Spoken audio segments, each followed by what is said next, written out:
கோவூர் புதன் பரிகார ஸ்தலம்.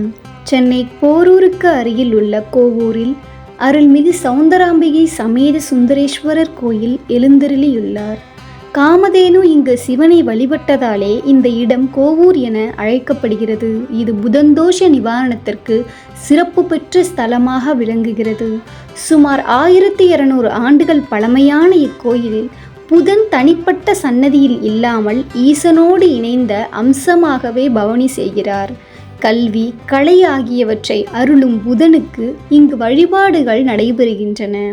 புதன்கிழமையன்று சிவபெருமானுக்கு செந்நிற வேஷ்டி அணிவித்து செண்பக புஷ்பம் அர்ச்சனை செய்து பால் அன்னம் நெய்வேத்தியமாக செய்து வழிபட்டால் கல்வி மற்றும் கலைகளில் சிறந்து விளங்குவோம் என்ற நம்பிக்கையுடன் பக்தர்கள் இங்கு வருகின்றனர். கல்வியும் கலைகளும் வேண்டுமா? அப்போது கோவூர் புதன் ஸ்தலத்தில் சிவனை தொழுங்கள். இது போன்ற ஆன்மீக ரீதியான தகவல்களை அறிந்து கொள்ள பக்திஃபை சேனலுடன் இணைந்திருங்கள்.